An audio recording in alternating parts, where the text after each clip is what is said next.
사람들은 대부분 부자가 되기를 원합니다. 왜 그렇게 부자가 되기를 원할까요? 아마도 돈의 힘을 알기 때문일 것입니다. 돈이면 거의 무엇이든지 다 할 수 있다고 사람들은 생각합니다. 사실 자본주의 사회에서는 돈이 있으면 갖고 싶은 것은 무엇이든지 가질 수 있고 살 수 있습니다. 돈이 있으면 사람들도 와서 굽신거립니다. 이처럼 돈은 거의 신과 같은 힘을 발휘합니다. 그러기에 사람들은 이 돈을 자기 손아귀에 넣기를 원합니다. 돈의 힘을 빌려서 무엇이든지 제 마음대로 할 수 있는 존재, 즉 신이 되고 싶어 합니다. 그래서 자신이 신이 될 때까지는 돈을 신처럼 모시고 당분간 살아가려 합니다. 그때까지는 돈을 위해서 무엇이든지 다 합니다. 심지어 하나님도 잘 믿는 척합니다. 그래야 하나님께서 부자로 만들어 주실 것이라고 생각하기 때문입니다. 교회 안에도 돈 신을 섬기는 사람, 돈 신에 중독된 사람이 적지 않습니다. 그러나 돈을 섬기는 일과 그리스도를 믿는 믿음은 근본적으로 상극입니다. 디모데 전서는 사도 바울이 믿음의 아들인 디모데에게, 이 젊은 목회자에게 보낸 편지입니다. 그래서 이 편지에는 목회자로서 어떻게 살아야 하며 성도들에게 무엇을 가르쳐야 하는지에 관한 내용이 상당히 들어있습니다. 오늘 본문인 디모데전서 6장 17절에서 19절은 목회자가 성도들에게 가르쳐야 될 내용, 바꿔 말하면 성도들이 배워야 할 내용이 들어있습니다. 17절, 18절, 19절은 원래 하나의 긴 문장입니다. 차근차근히 세 가지만 생각해 보도록 하겠습니다. 첫째는 이 명령이, 이 말씀이 우리와 상관이 있는가? 두 번째는 이 명령은 어떤 내용으로 되어 있나? 세 번째는 어째서 이 명령을 지켜야 하는가? 첫째로 이 명령이 우리와 상관이 있는지 먼저 생각해 봅니다. 17절에 보면 사도 바울은 디모데에게 내가 이 세대의 부한 자들을 명하여 라고 말씀합니다.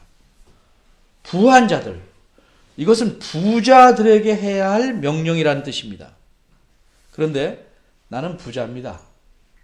이렇게 속으로 말하고 싶은 분들만 빼놓고 우리는 거의 대부분 부자는 아닙니다. 그렇다면 이 명령이 우리와 상관이 없는 것은 아닐까? 사실 부자와 가난한 자를 구별하는 기준은 정확하지 않습니다. 애매모호할 때가 많습니다.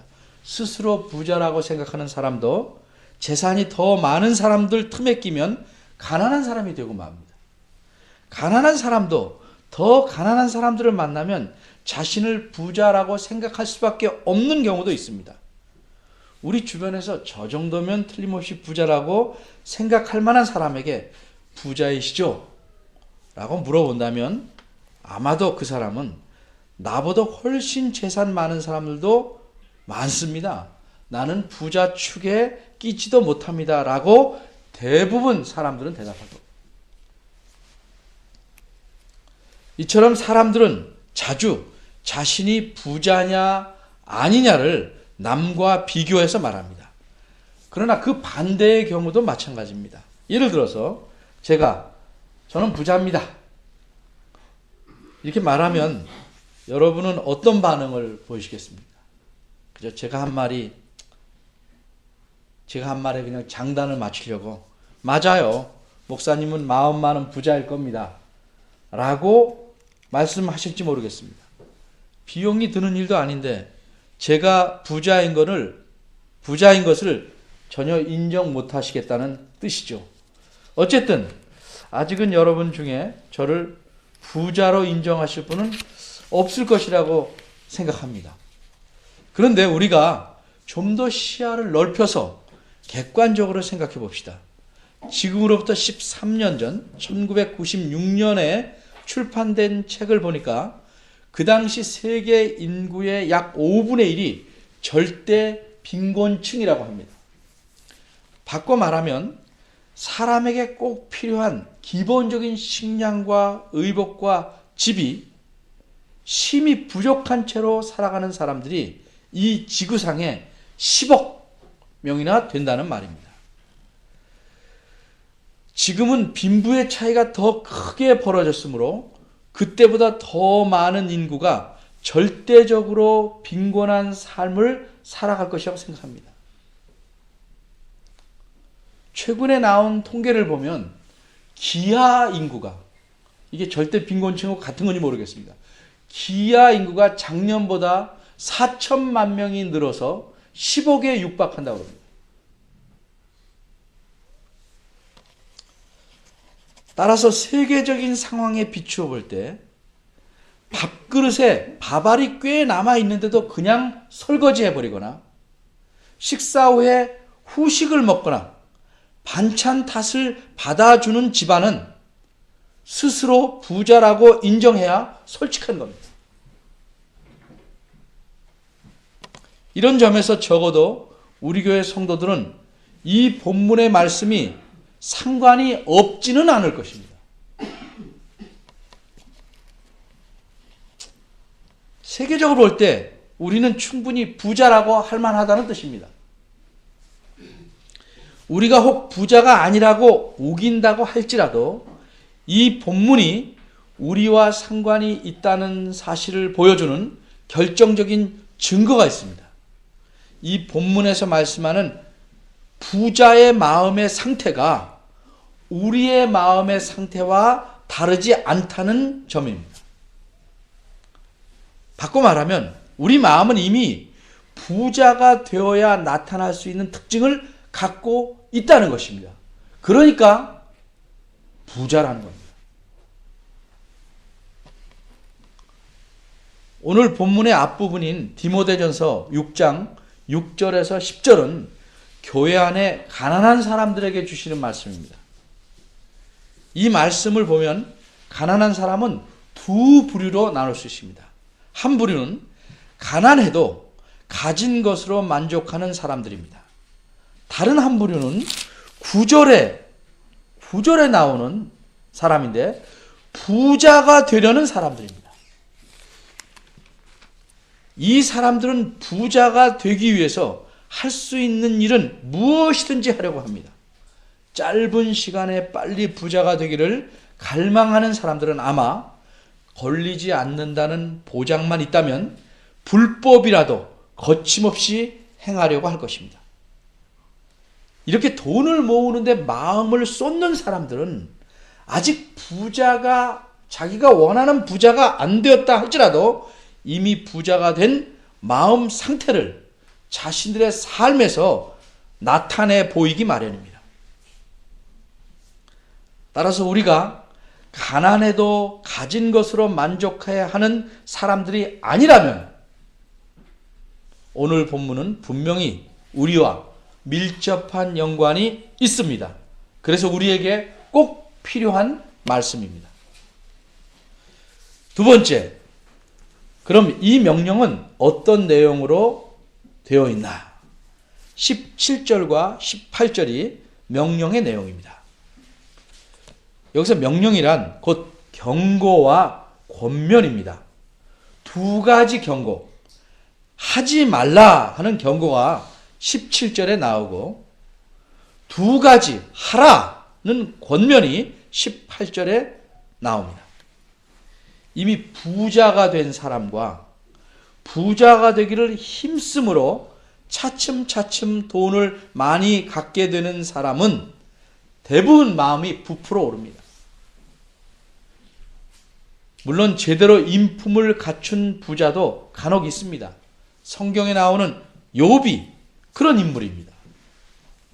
그런 인물은 마음을 깊고 넓게 만들면서 재산을 모읍니다.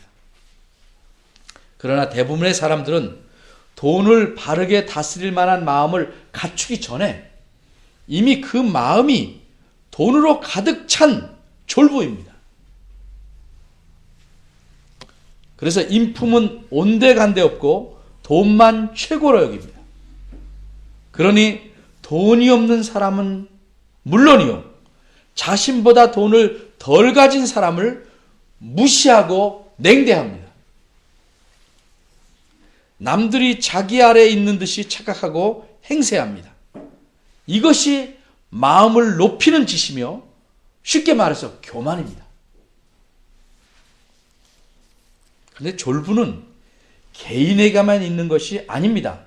졸부 국가도 있고 졸부 사회도 있고 졸부 교회도 있을 수 있습니다. 겉으로는 아니라고 하겠지만 사실상 교인 수가 많아지기를 바라는 주된 이유가 재정 때문이고, 그래서 많은 수의 교인들을 모았다면 그 교회는 대단한 졸부교회입니다.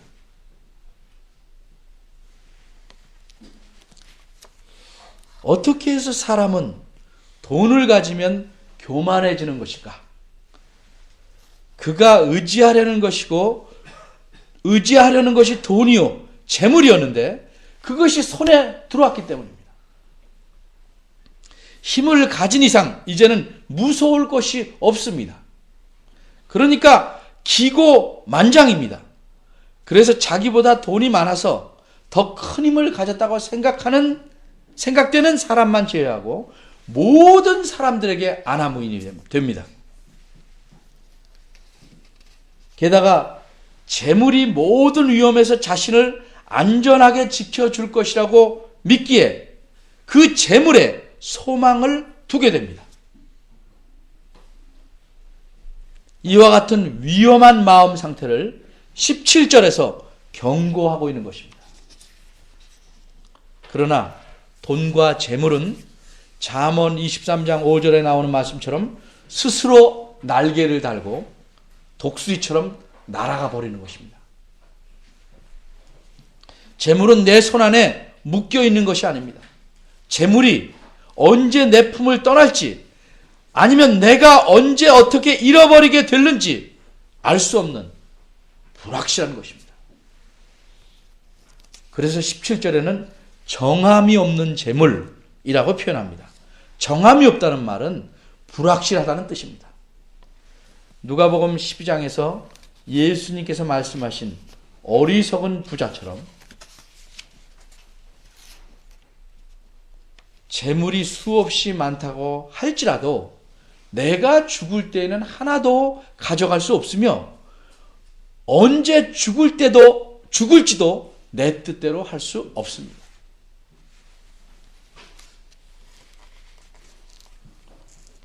존 스토트 목사님이 쓰신 글에 보면 이런 내용이 있습니다. 어떤 부유한 숙녀가 아마 일찍 죽은 모양입니다. 이 숙녀의 장례식을 집례한 목사님에게 호기심 많은 사람들이 와서 물었습니다. 그 숙녀분이 얼마나 많이 남겨 놓았습니까? 그러자 목사님이 대답합니다. 모든 것을 다 남겨 놓았습니다.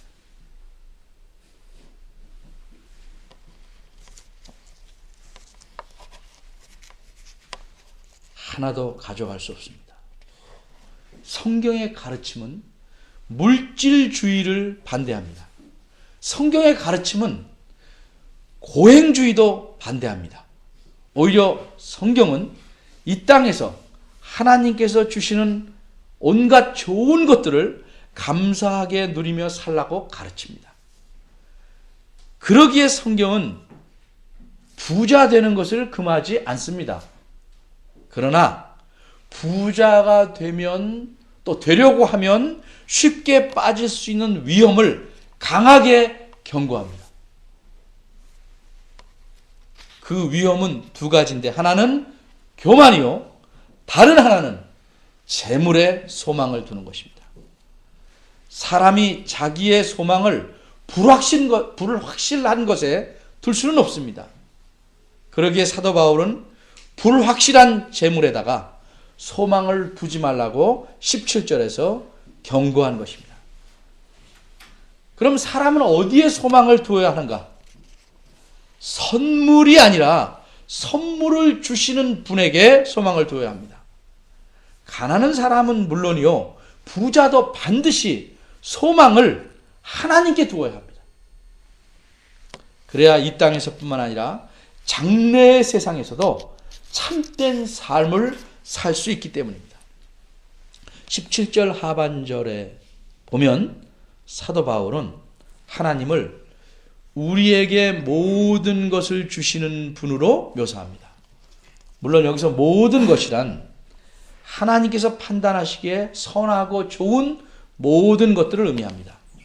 하나님께서는 아들이 생선을 달라 하면 생선 대신에 뱀을 주며 알을 달라 하면 전갈을 주는 그런 이상한 아버지가 아닙니다. 하나님은 변함없이 항상 완벽하게 선하시기 때문에 자녀인 우리가 잘못 구하더라도 좋은 것으로 주십니다. 그런데 사도 바울은 이 하나님에 대한 묘사에 두 가지 표현을 덧붙였습니다. 하나는 후이라는 말입니다. 후이. 하나님께서 좋은 것을 모두 주시긴 하되 만만보라고 아주 조금 주시는 분이 아닙니다. 모든 것을 풍성하게 주시는 분입니다. 17절 맨 앞에서 부자를 부한 자, 즉 부유한 자라고 표현했습니다. 여기 뒤에서도 부유하다는 낱말을 의도적으로 사용합니다. 우리말에는 없는데 그 이유는 후이라는 말이 부유하게라는 표현입니다. 원어상으로는 어근이 같습니다. 하나님은 모든 것을 다 가지신 참으로 부유한 분이십니다. 그러기에 우리에게도 궁색하거나 째째하게 주시지 않고 부유하게 주십니다. 또 한 가지 덧붙인 표현은 누리게 하시는 이라는 표현입니다. 이 표현의 의미는 하나님께서 우리에게 모든 좋은 것들을 부유하게 주시는 목적은 그저 바라보고만 있으라는 것이 아니고 누리도록 하시기 위함이라는 뜻입니다. 따라서 엄밀히 말하자면 부유한 자들이 정당하게 재물을 모아 부자가 된 것이라면 그것도 하나님께서 누리게 하신 선물입니다. 그러기에 부자도 역시 소망을 둘 곳은 자신이 모았지만 언제 사라질지 알 수 없는 불확실한 재물이 아니라 하나님 자신입니다. 18절에서는 권면, 하라는 권면을 두 가지 말씀합니다. 하나는 선한 일을 행하라는 권면입니다. 그리고 이 권면을 더욱 분명하고 확실하게 강조하기 위해서 선한 사업에 부하고라는 말씀을 보탭니다. 같은 뜻입니다. 선한 사업에 부하고라는 말은 원문에 따르면 선한 일들에 부유하라는 표현입니다. 따라서 선한 일들을 행하고 선한 사업에 부하고라는 것은 하나입니다. 하나. 선한 일을 행하라 하나인데 이 권면은 선한 일을 그저 한두 가지 생색내는 정도로 하지 말고 선한 일들을 많이 하라는 의미입니다. 여기서도 17절 앞과 뒤에서 사용한 부유하다는 표현을 의도적으로 사용한 것입니다. 선한 일들을 부유하게 하라. 즉 풍성하게 많이 하라고 권면하는 것입니다. 부자는 재물이 많습니다. 그 많은 재물을 선한 일들에다가 부유하게 사용하라는 말씀입니다. 우린 가진 게 없다고요? 선한 일에 쓸 게 없다고요? 돌이켜 보십시오. 쓸만만 있으면 굉장히 많습니다. 쓸만이 없기 때문에 안 보이는 것입니다. 다른 한 가지 권면은 나눠주기를 좋아하며 동정하는 자가 되라는 것입니다. 사람이 소소한 것, 작은 것을 나눠주기를 좋아할 수는 있고 조금 더 크고 비싼 것일지라도 자기가 좋아하는 사람에게 줄 수는 있습니다. 그러나 적지 않은 재물을 개인적으로 잘 알지 못하는 곳에 선한 일이라는 이유로 내놓기를 좋아하는 사람은 많지 않죠. 거의 없죠. 그런데 여기서 좋아하며라는 말은 감정에 관한 표현이 아니고 준비된 이라는 의미입니다. 좋아하진 않아도 준비를 늘 하고 있어야 합니다. 그리고 동정하는 이라는 표현도 가엾게 혹은 불쌍히 여기는 이라는 의미가 아닙니다. 이것은 좀 풀이하자면 사귐을 위해서, 그죠? 관계없이 툭 주는 게 아니고 사귐을 위해서 연대의식을 갖고 기꺼이 라는 의미입니다. 따라서 이 두 번째 권면은 자기 재물을 교회 전체의 연대와 사귐을 위해서 기꺼이 내놓을 준비를 갖추라는 뜻입니다.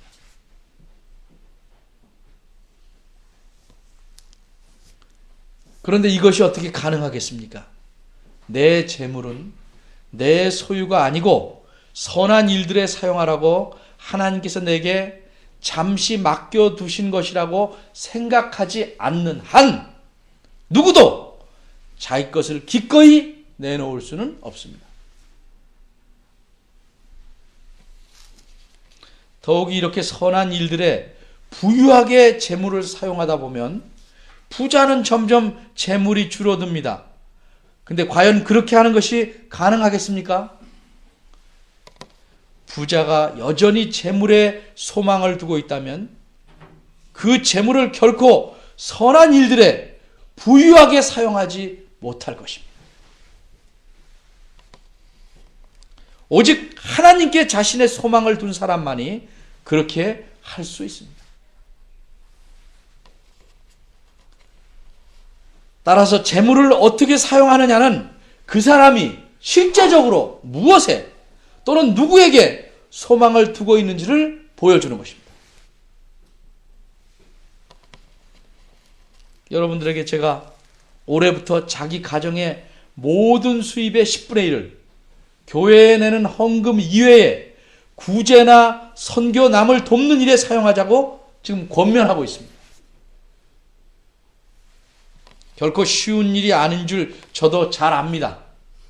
그러나 이렇게 함으로써 내가 정말 하나님에게 소망을 두고 사는지 스스로 확인할 수 있을 것입니다.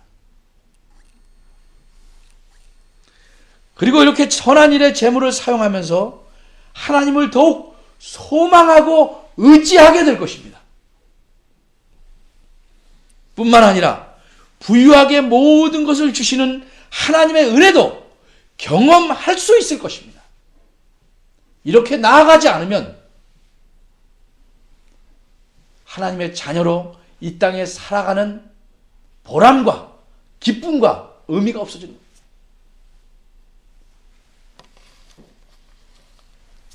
그럼 셋째로 어째서 이 명령을, 이 경고와 권면을 지켜야 하는가? 19절이 대답합니다.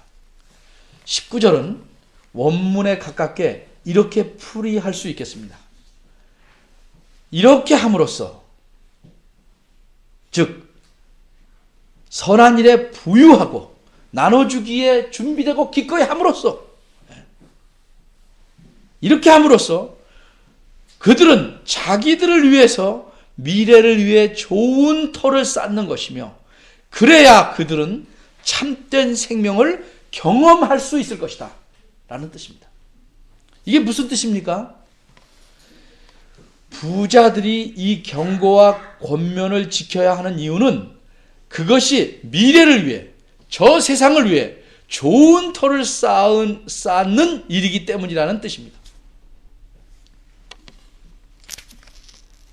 다시 말해서 이 세상에서 하나님께 소망을 두고 선한 일들을 부유하게 기꺼이 즐겁게 행하는 것이 장차 올 세상을 위해 좋은 터를 쌓는 일이기 때문입니다.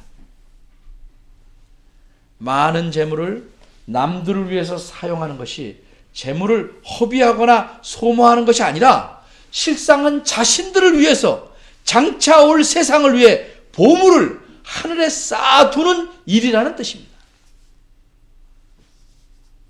보물이라는 말은 없지만 여기서 쌓는다는 말은 보물을 쌓아둔다는 뜻입니다. 그걸 전제한 말입니다. 그러니까 보물을 쌓는 것이 좋은 터를 만드는 것이요. 그래서 이것을 권면하고 있는 것입니다. 물론 보물을 쌓는다거나 터를 쌓는다거나 하는 이런 표현들은 비유적인 것입니다만 19절 후반절은 이렇게 좋은 터를 쌓지 못하면 참된 생명을 경험할 수 없을 것으로 표현합니다. 그렇다면 참된 생명, 영생이라고 바꿔 말할 수 있는 이 참된 생명을 경험하는 것은, 즉 구원은 사람이 이 땅에서 행하는 일로서 결정되는 것입니다. 결코 그렇지 않습니다. 구원은 오직 우리가 믿는 바대로 하나님의 은혜로 그리스도를 믿는 믿음으로만 얻는 것입니다. 그런데 왜 그렇게 사람이 어떤 일을 해야 그것을 해서 참 생명을 얻는 것처럼 성경은 표현합니까? 그 이유는 믿음의 성격 때문에 그렇습니다. 우리가 아는 바대로 진정한 믿음, 살아있는 믿음은 지식만이 아니고 행함이 있어야 합니다. 부자들도 물론 자기 믿음이 구원받을 믿음이라면 행함으로 보여야 합니다. 하나님께 소망을 둔 믿음이 아니라면 이 세상에서 하나님께서 기뻐하시는 선한 일들에 부유하지 않다면 그들의 믿음은 진정한 믿음이 아닙니다. 따라서 부자들이 이 땅에서 선한 일들에 부유한 것은 자신들의 믿음이 참되다는 것을 입증하는 것이며, 이것은 비유하자면 하늘에 좋은 터를 쌓는 것이라는 의미입니다. 이렇게 좋은 터를 쌓아야 참된 생명을 누릴 수 있다고 그래서 말씀하는 겁니다.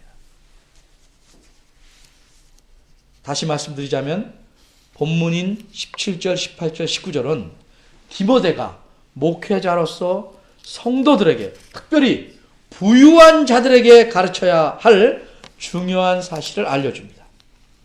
그런데 사도 바울은 디모데에게 17절 앞과 18절 끝에 보면 내가 쭉 나가서 되게 하라고 명령합니다.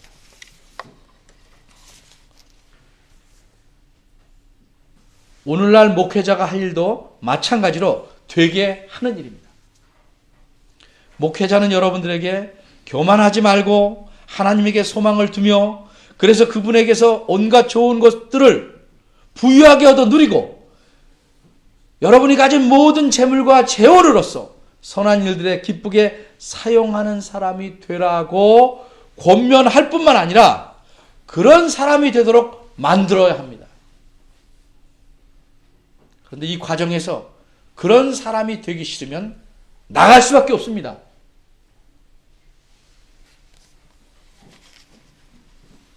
쉽고 짧게 말하면 섬기는 제자가 되게 해야 합니다. 그런데 여러분이 재물에다 모든 소망을 걸고 그 재물을 얻기 위해서 하나님을 섬기려고 하는 한, 목회자는 여러분을 전혀 도울 수 없습니다. 더욱이 여러분 자신도 우리에게 모든 좋은 것들을 누리도록 부유하게 주시는 하나님의 놀라운 은혜를 경험하지 못하고 불행한 삶을 살게 될 것입니다. 재물의 많고 적음에 따라 웃었다 우는 불행한 삶을 살고 말 것입니다. 여러분, 여행할 때는 가급적 짐을 가볍게 꾸리는 법입니다. 무겁게 잔뜩 짐을 꾸려가지고 다니는 사람 보면 웃지요. 우리가 정말로 하나님에게 소망을 두고 있다면 우리가 지금 살고 있는 이 땅이 아니라 저 하늘에 우리의 영원한 집이 있으며 이곳에서의 삶은 여행이라는 사실을 잘 알고 있을 것입니다. 재물을 무겁게 이 땅에 쌓아두시지 마시고 우린 여행하는 것입니다.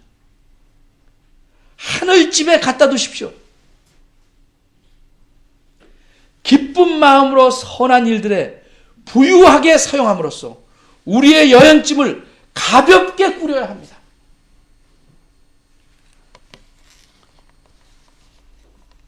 그리고 필요한 때마다 모든 좋은 것들을 우리에게 풍성하게 공급하시는 하나님을 경험해 봅시다. 기도하겠습니다.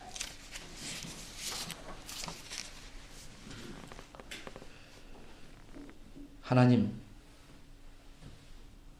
돈과 재물에 관한 소식이 아니라면 귀가 열리지 않는, 관심도 없는 세상에 저희들은 삽니다. 하나님 말씀도 돈 버는 일에 도움이 되는 내용이 아니라면